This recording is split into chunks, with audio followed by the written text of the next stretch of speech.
was the last thing he said to you? I want you to keep my wedding ring and watch. And I said, oh, don't be stupid, you know, you're going to be fine. Sorry. Tonight, finally, the incredible truth of MH370. So do you know where it is? Yeah, I'll bet my house on it. Step by step. The whole rubber jungle comes down. Everybody's got a mask. The mystery decoded. You lose what's called useful consciousness. A significant height variation was recorded. Was that the moment we can assume that the passengers were killed? The experts and the shocking new evidence. Did they ever mention fire on board, hijack, terrorism? A revelation from a Prime Minister. I want to be absolutely crystal clear. That will send shockwaves around the world. It was understood at the highest levels that this was almost certainly. If that's true, then that would have to point to some kind of cover-up. A jaw-dropping bombshell. We'd also tracked down the mystery woman, a woman about 20 years his junior. Maybe he wasn't a good family man? 2 days before the flight, she sent him a message. For the first time, The government says it looked at all possible theories. Well, they haven't. the answer to the question Where is the wreckage? the whole world is asking. This is a piece of a seat from the main cabin I'm holding right in my hands. Penang Malaysia 370.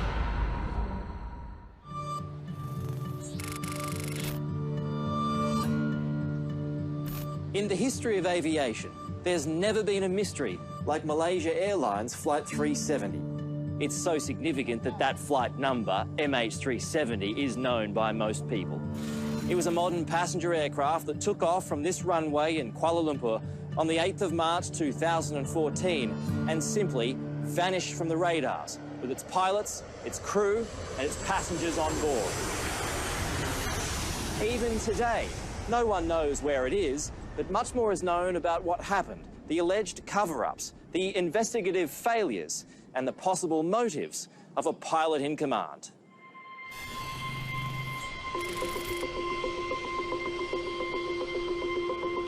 It's a balmy evening with a moonlit, cloudless sky, and it's business as usual at Kuala Lumpur International Airport. Nothing seems out of the ordinary. Not the planes on the tarmac or the passengers in the terminal.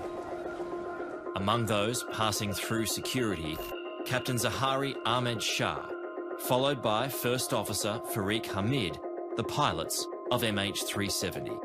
One a junior, the other a veteran. He has been flying on 777 as a captain since 1998, and he has clocked well over 16,000 flight hours, so a very senior captain. Just after midnight, as this security vision shows, the last of the 227 passengers and 12 crew members board the Boeing 777. New Zealander Paul Weeks is among them. He's on his way to China for a new job in the copper mines. I know he sent an email to his brother saying he had taken a sleeping tablet and had some brandy in the business class lounge and he was ready to just relax and sit back and have a nice sleep. It's the last time Paul or anyone else on board will ever be seen again. 370, 32 right of takeoff. Nice.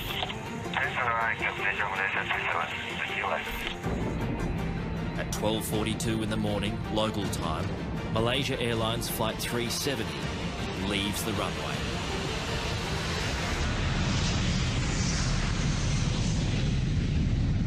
Weather conditions are fantastic. It's a really dark night, and it's about 1:15 in the morning. It flew absolutely normally for the first 40 minutes. There are a couple of interchanges about altitude, which are absolutely standard. Malaysian 370, Lumpur radar, good morning. Climb flight level 250. Morning, level 250, Malaysian 370. This was after midnight. Most people on board would have had their meal and be probably going to sleep. Malaysian 370, maintaining level 350. Malaysian 370. To all appearances, quite normal to start off with, until they got to the border area between the airspace in Malaysia and Vietnam. 40 minutes into the flight, a whole lot of things happened in very rapid succession. It's now 1:19 in the morning. MH370 is about to cross from Malaysian to Vietnamese airspace, which means responsibility for the aircraft is handed over to air traffic controllers in Ho Chi Minh. But before it crosses from one air traffic sector to another, a final goodbye and some famous last words. Good night, Malaysia 370.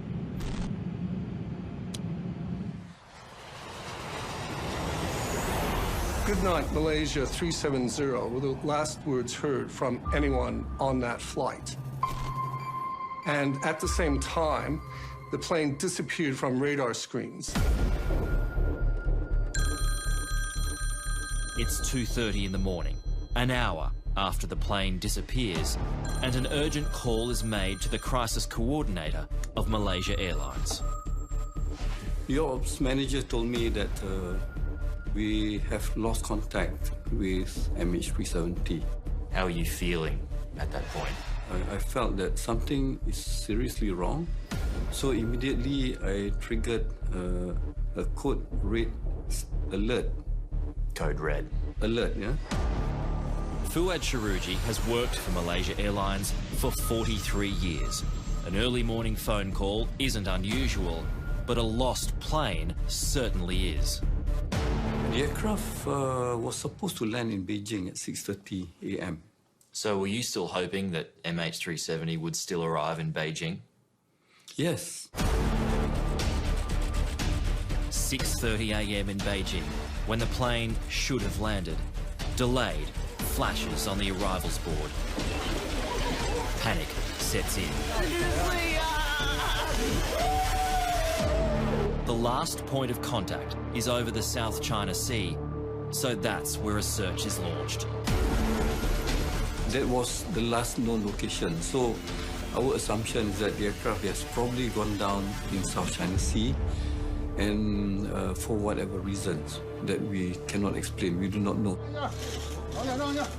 Fuad Sharuji's next task is the toughest of all, to find and tell family members the plane carrying their loved ones has vanished.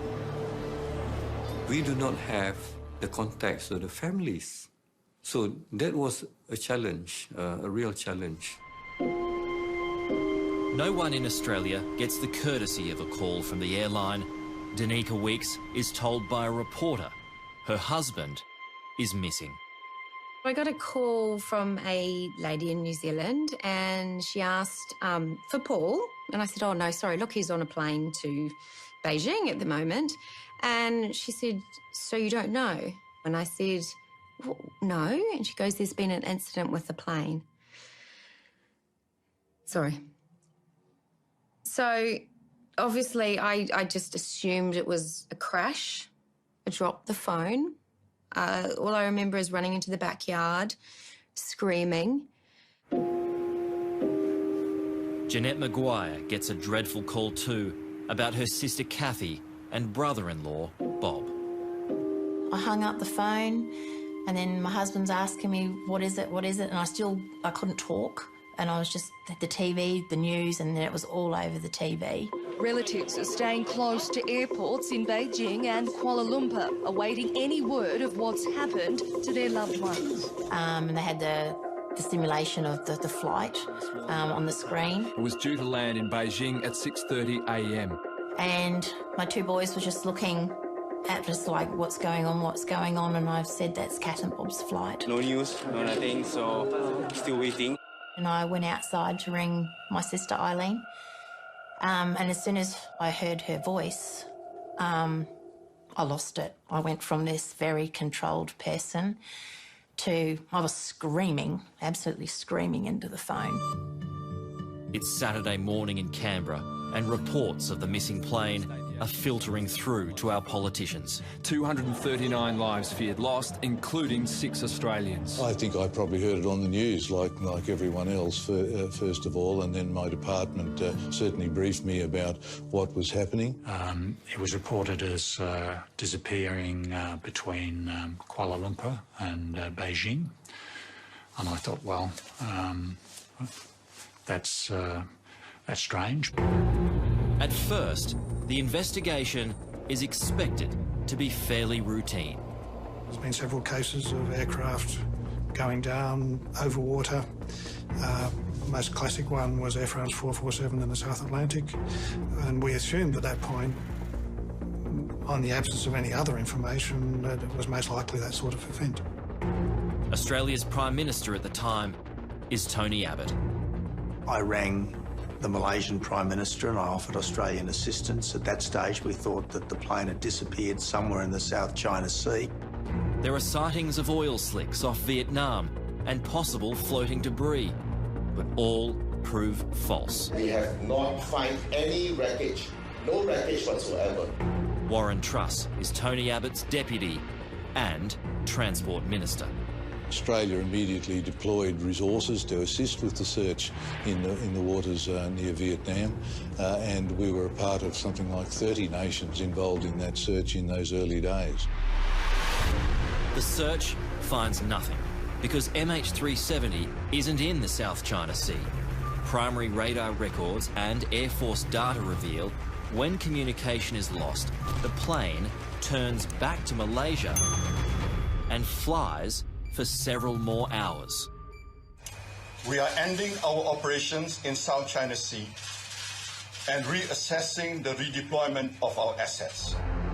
When MH370 crosses from Malaysian to Vietnamese airspace, there is a catalogue of errors by air traffic controllers from both countries that coincide with some very deliberate actions in the air.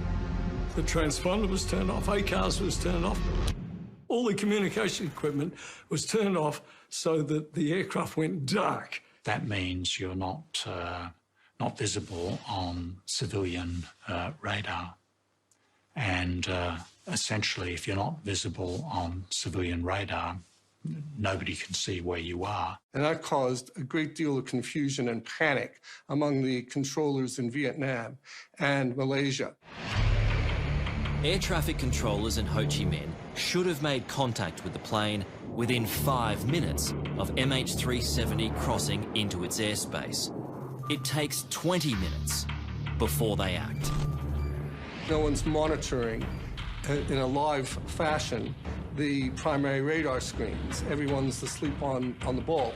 In fact, it turned out that the Thai air traffic controllers were paying attention, saw this aircraft, but thought, oh, well, it looks like it's going back into Malaysia, and decided it was Malaysia's responsibility. So if it was a deliberate tactic, that tactic worked. It confused the two countries' air traffic controllers.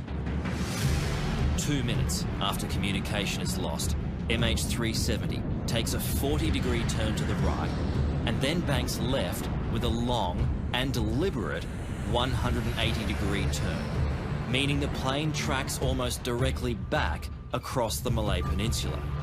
Manoeuvres only someone flying the aircraft can implement. To achieve that turn, the aircraft could not be used to be flown on the automatics of the aircraft. So you'd have to take the autopilot out. The autopilot would have flown itself to its programmed destination, Beijing. It didn't. Someone reprogrammed the flight management system computers. Data shows once the plane flies across the Malay Peninsula, it turns around the island of Penang, flies up the Malacca Strait and across the Andaman Sea. It's even seen on military radar, but no one acts. The military radar spotted the plane, but they assumed that it was a friendly aircraft. And that was the reason that they did not do anything about it. Are you happy with that excuse? No. What should they have done? Well, they should at least should have checked with the civilian, Department of Civil Aviation. But what could they have done? The least they could do is to intercept the flight and to find out what happened to this flight.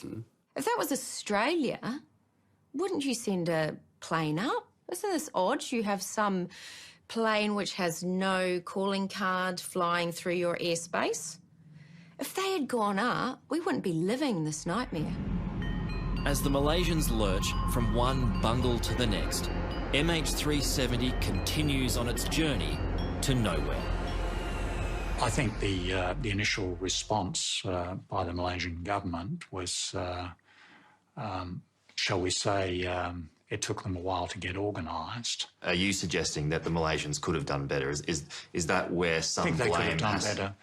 No, I think initially their coordination was lacking, and that's a fact of life. Did they stuff it up? Well, I think that's too strong, but there are certainly cultural issues that were associated with it all, and also, and I think this is a very, very important point, families wanted answers to questions, and no one had the answers.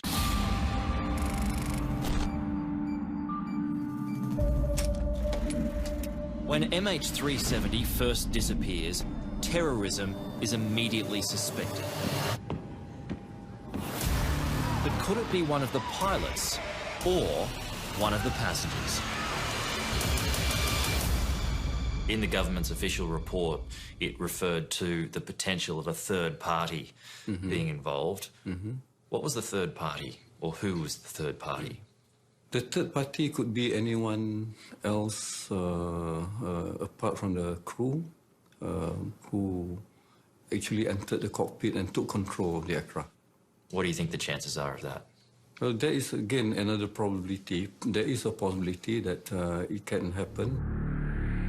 This idea is seriously considered. There are 2 Iranian citizens travelling on false passports.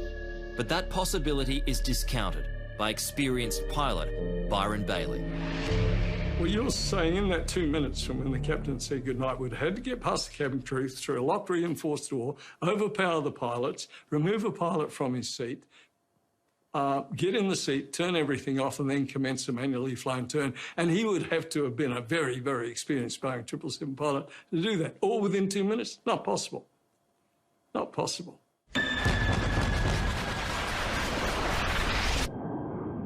The 2 passengers are asylum seekers trying to get to Europe. They have no motivation or the experience to carry out such a deadly plan. And while pilot Captain Zahari has political links, no group has ever claimed responsibility for the tragedy. It's highly unlikely to have been a terrorist event. The nature of terrorism is such that terrorists will claim credit for these sorts of things, because creating terror in the minds of the public is the key objective. No one has claimed any credit, no terrorist organisation. If it had been an individual terrorist who had planned this and executed it, then they would have left behind some sort of evidence pointing to this. Otherwise, it's pointless. The search is expanded to cover the east and west of the Malay Peninsula, and the focus shifts to a potential fire.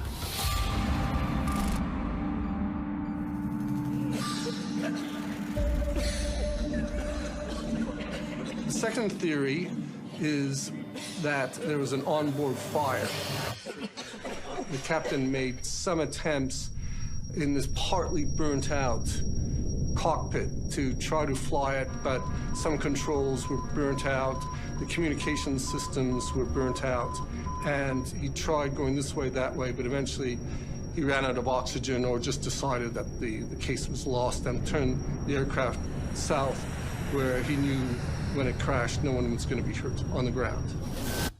So it was a noble attempt to move the plane away from land. That's right. So that only those on board would have died. That's right. On the 2nd of September 1998, Swiss Air Flight 111 crashed into the Atlantic Ocean off Nova Scotia. Gee, hard to believe that's all that's left of a seat, huh? It was brought down by a fire which started in the cockpit and rapidly spread until the aircraft lost control. All 229 people on board were killed on impact. It wasn't anything anywhere near recognizable as a flap or a flaperon in that crash. It was just millions of small bits. In their own unfolding crisis, Malaysia Airlines considers the possibility of a fire on board MH370. Maybe the plane is continuing as a so-called ghost flight with nobody at the controls. I believe that there was fire on board the aircraft would have gone down. I completely rule out that theory.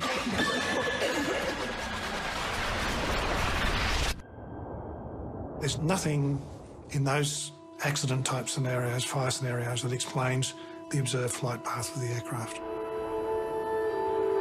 So, the search continues with feverish speculation, wild accusations, and not one credible answer. There was no logical place it could have landed safely without people knowing about it, so I guess we assumed immediately that it was lost. The idea that more than 200 people have just disappeared, literally disappeared off the face of the earth, it's haunting, absolutely haunting. Coming up. There is this system which not even pilots knew about. In this case, about every hour, there's a satellite handshake. The aircraft will send a signal to the satellite. I didn't know about that. He wouldn't have known about that. And no one would have known about that. What happened was the result of planned and deliberate action. It's very straightforward. You reach up and you press a button, then the plane will decompress, rendering everyone in the cabin unconscious.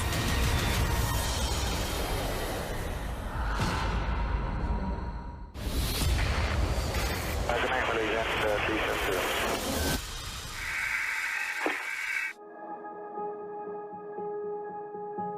Danica Weeks was lucky in love.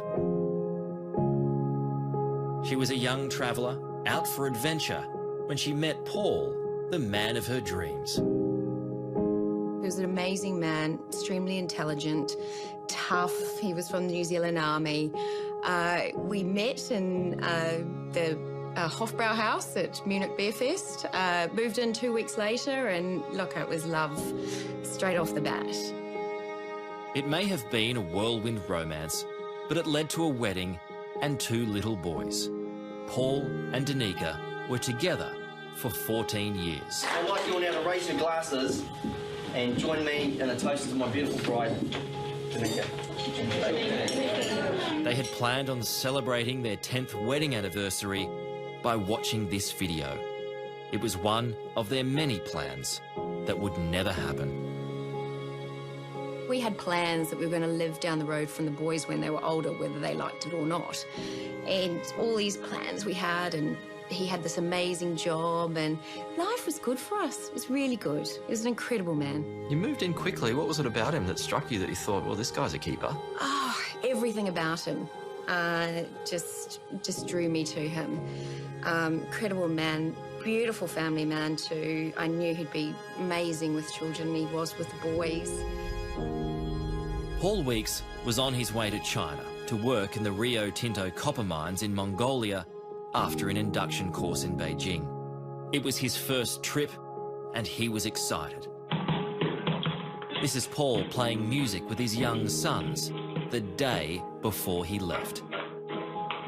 Like, before he left, we were sitting outside having a glass of red wine together in Perth, and he said to me, I am so happy right now. He said, I have you, I have the boys, I have this amazing job that's ahead of me. He was so excited, and that's the one thing I hold on to. Paul would still be alive if he caught the plane he was supposed to. Fate dealt a cruel hand after a late flight change. At first, he was booked on Cathay Pacific, and it was only a day and a half before he got on the flight that it changed to Malaysian Airlines. What was the last thing he said to you? when he was heading off to Mongolia, he said, look, I can't wear my wedding ring and watch on site. Obviously, they're not allowed to, working with big machinery. And he said, so I want you to keep my wedding ring and watch and give the ring to the first son that gets married and the watch to the second son. And I said, oh, don't be stupid. You know, you're going to be fine. You'll go there, come back. On the 8th of March 2014, MH370 disappears. It triggers one of the biggest searches in history, from the South China Sea to the Andaman Sea, a search that's about to expand into uncharted territory, thanks to an unknown satellite. I didn't know about that. He wouldn't have known about that, and no one would have known about that. There is this system which not even pilots knew about until MH370, which is that although he turned off all these systems he could turn off, there's one which emits via satellite data from engine performance. And the way it works is that, in this case, about every hour, there's a satellite handshake. The aircraft will send a signal to the satellite with data on it, and the satellite will respond, but then transfer that data to a ground station. In this case, it was actually in Perth in Western Australia. Every hour MH370 is flying, satellites pick up an automated ping from the engines. So the plane is clocked until one final handshake on what's known as the 7th arc. That 7th handshake produced a band, which is an arc, and that's where the science suggests the aircraft would be somewhere on that arc, but we don't know where on the arc. Data stops as the plane crosses the 7th arc, which means that's where MH370 ends its journey. It's run out of fuel. The wreckage is in the southern Indian Ocean, a few thousand kilometres off the coast of Perth, so Australia's involvement scales up dramatically. Australia had responsibility for that search and rescue area, and so we were asked to lead in the search. We had several ships, we had several planes, and we maintained that intensity for several weeks. Looking at an area approximately 1,500 miles to the west. And obviously Australia put upwards of $100 million into all of this, even though we were by no means the majority nation in terms of those who were lost. The search covers 120,000 square kilometres, some of the most inhospitable and unexplored terrain on the planet. It's a very stormy part of the ocean. The seas that the search ships were dealing with were at times up to 15-metre swells. We're talking about an area of the Indian Ocean that's of the order of 4 to 6 kilometres of depth. The ocean floor itself is uneven, hills, mountains, valleys, extinct volcanoes, major fault lines, and all of this obviously in the dark. 21 aircraft and 19 ships are dispatched to the area using highly advanced underwater sonar equipment. If there is anything down there, we will find it. We owe it to the families of those people to do no less. It becomes the biggest search in history, and it needs an experienced coordinator. A call is made to Sir Angus Houston. I spent my whole life looking for people who were lost from time to time, so I said yes. I didn't hesitate. But the veteran military commander dampens expectations early. I didn't see how we could possibly find it, given the information that was available at that stage. If we look at Air France 447, the last known position was basically precisely known, and it took them 22 months to find the aircraft. The biggest problem is time. 3 weeks have passed since the crash, meaning any remnants of the doomed flight have been swept away by currents. Vital clues lost to the vast southern Indian Ocean. In a visual search, your best chance of finding anything is in the first 12 to 16 days, and we were well past that point. So visually, we were in a very challenging situation. Debris is spotted, but it's not from MH370. Then, a breakthrough. 2 distinct pinger returns were audible.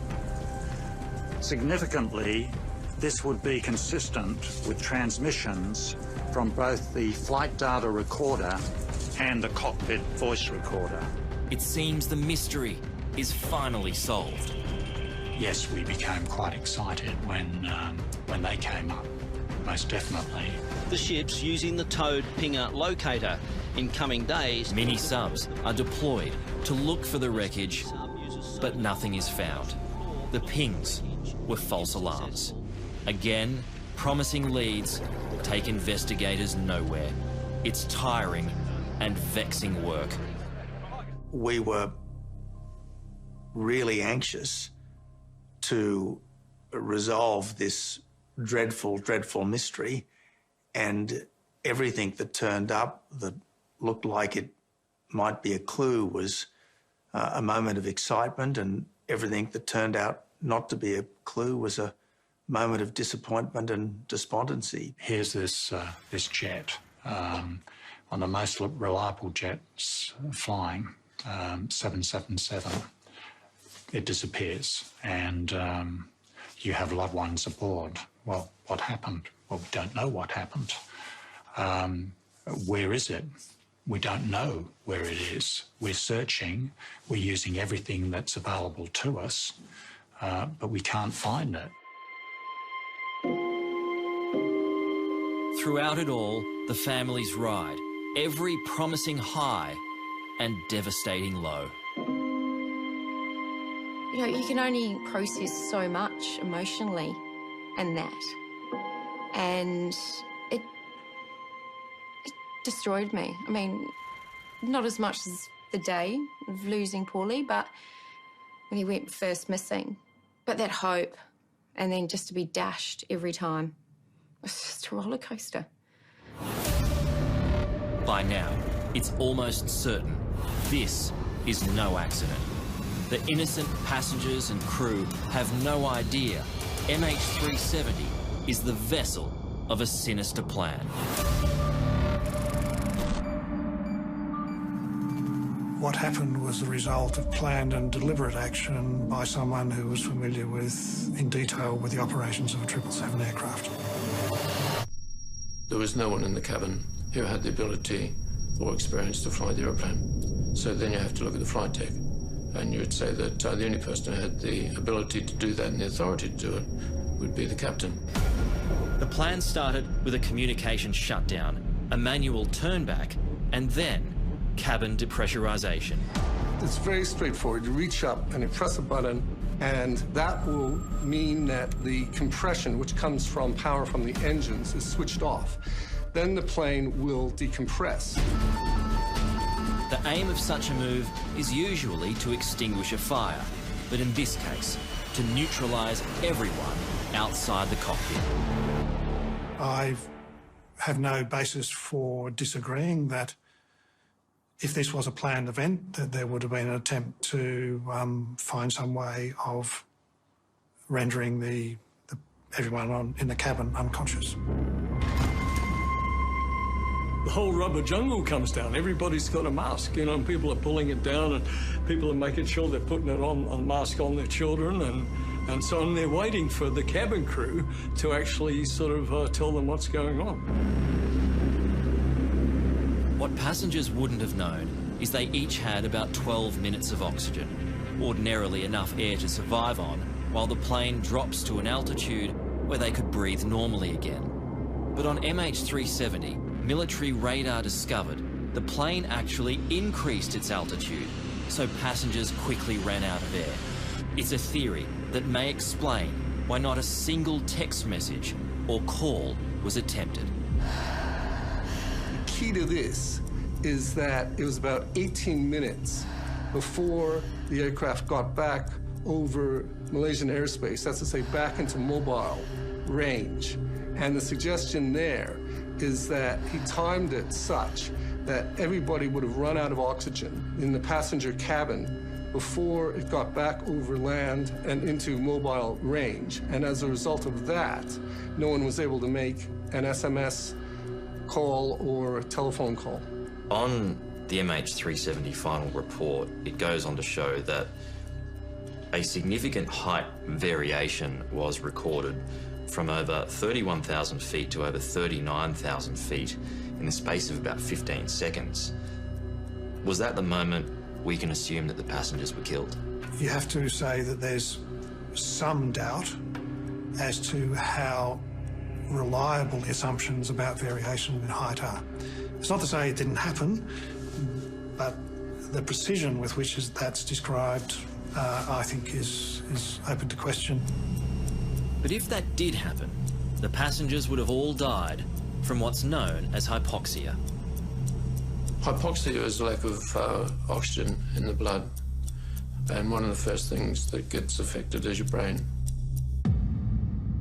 If you don't get your oxygen mask on in about 30 seconds, what happens is that you lose what's called useful consciousness, 30 seconds to a minute, but less if you're at higher altitude. And I've been hypoxic a few times, and you just feel lightheaded and euphoric. It's quite a pleasant feeling, and you eventually get sleepy and go unconscious. So I guess if there's any positive in all of this, it's the realisation that those passengers probably went out peacefully. I'd agree on that, and I have personal experience because when I was flying fighter aircraft, we used to go into a chamber and do hypoxia runs until you were unconscious, and it's so subtle you don't even realise you've gone unconscious. The pilots, however, have extra supplies of oxygen in the cockpit in case of emergency, so they can survive longer, which also supports the theory of a deliberate rapid decompression. Zahari's co-pilot on this flight was Farik Hamid. Hamid was a 27-year-old junior who was about to get married, but his involvement in any deadly plan has been all but ruled out. It's assumed he wasn't even in the cockpit. There's nothing in his background that suggests anything untoward, and to have sort of a pilot and a co-pilot both wanting to commit mass murder-suicide seems pretty unlikely. What do you suspect happened to the co-pilot? I think what he did beforehand, he wouldn't want any interference. He would have just sent him back to the cabin. The top of climb, which is generally a fairly quiet time, you just do a bit of paperwork, sort things out. He probably said to him, oh, go back, get a coffee, or could you go and get something from the cabin for me? And the co-pilot's under training. He would do exactly what the training captain would ask him to do. And once he's on the other side, just lock the door. This has happened before. On the 24th of March 2015, Andreas Lubitz brought down Germanwings Flight 9525 and crashed it into the French Alps. Lubitz, who suffered from depression, locked his co-pilot out of the cockpit before steering the plane into the mountains, killing all on board. Is this what happened to MH370? And after half an hour, he probably then thought, right, everyone's terminated down the back. He has taken out 238 problems. That's right. So he's flying a ghost flight pretty early on in the whole thing. There was something else brought up in the Malaysian investigation. 30 minutes after the original diversion, MH370 made a slight bank right as the plane flew over Penang, with, it's now presumed, 238 dead bodies on board. Once he hit landfall over the border, essentially between Thailand and Malaysia, he then flew along the border, went past Penang, where he dipped his wing, and that was his hometown, by the way. Now, it's relevant that the captain was born in Penang and he was educated in Penang. And you say, well, this is not a coincidence. It's a little bit more than a coincidence. And this is my last time I'm going to see it. And it's like returning to a degree from where you came from. So it's almost as if it was a... Yes, exactly. Final farewell. Yeah. And a signal from the co-pilot's mobile phone was detected by a telecommunications tower when the aircraft was south of Penang. But there was no record of any call made.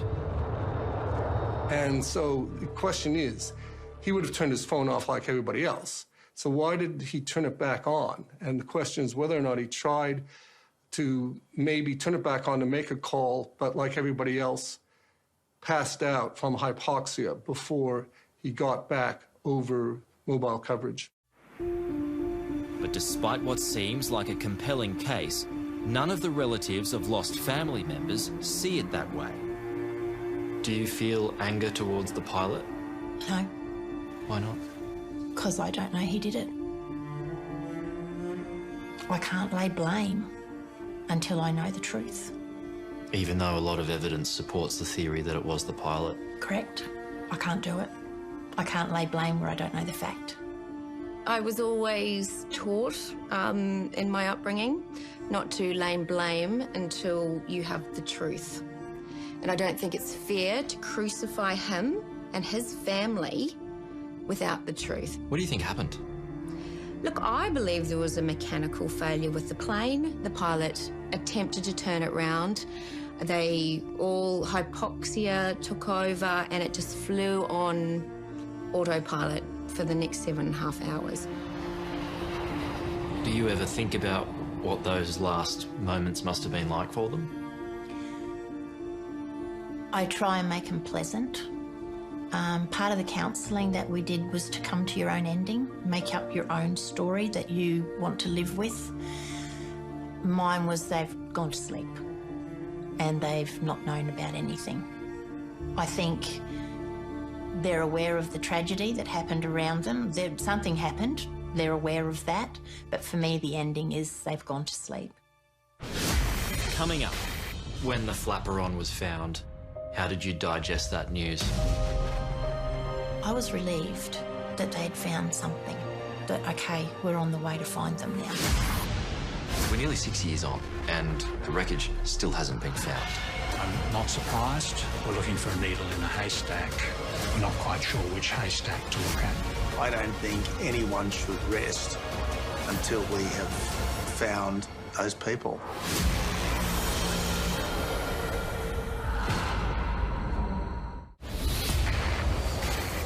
Malaysia 370.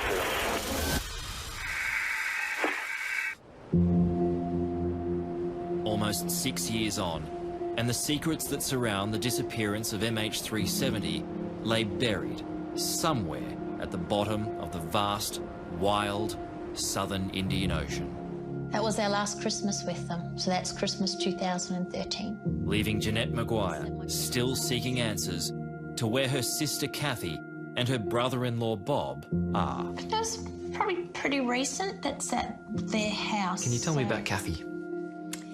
Big sister, very loving, caring, naughty, liked to have a joke, a good laugh.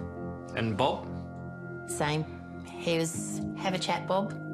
True Australian, had some great Australian slang sentences, let alone words. Everything was as sweet as. You know, loved beer, loved wine. Kathy and Bob Lawton had just started their dream holiday. They wanted to experience Malaysia, Hong Kong, Vietnam, and they'd never been to China, so they tacked it onto their itinerary. So they went to Kuala Lumpur they were there 4 days, and that's where they caught the flight for MH370. So a 5-week trip, they got 4 days of holidays.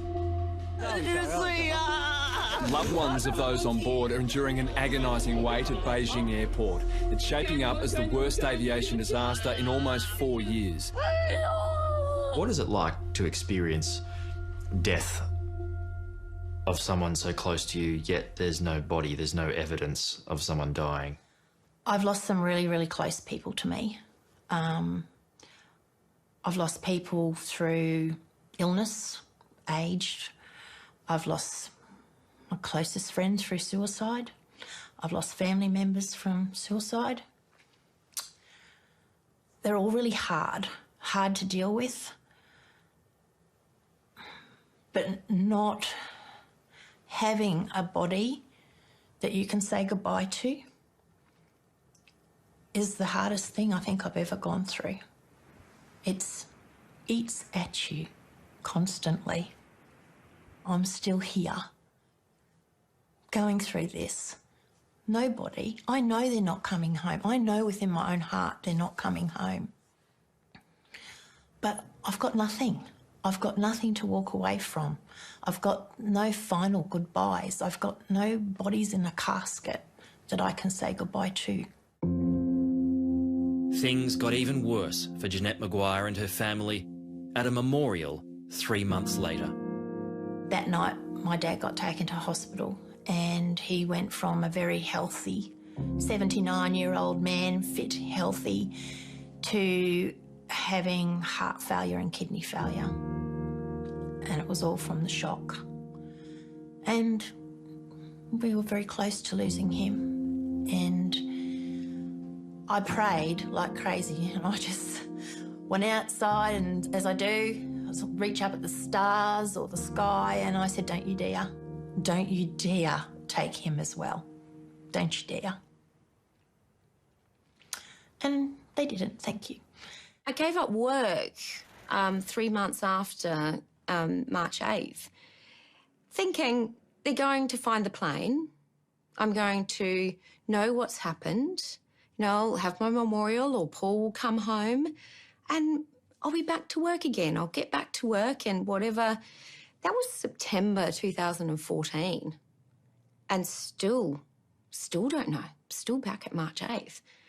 And it's the same for all of us because we're still stuck. Because there was no wreckage, there was always hope, no matter how slim, that somehow the victims might still be alive. But that hope was crushed in July 2015 when the first piece of the plane was found. It's clearly from an aircraft. And it washed up on Reunion Island, east of Madagascar, weathered and coated in barnacles. I was relieved that they had found something. That the proof is they're not coming home, as sad as that is. But it was a relief that, okay, we're on the way to find them now. That relief was short-lived. Very little else was ever found. On the 17th of January 2017, 1,046 days after MH370 went missing, the search was called off.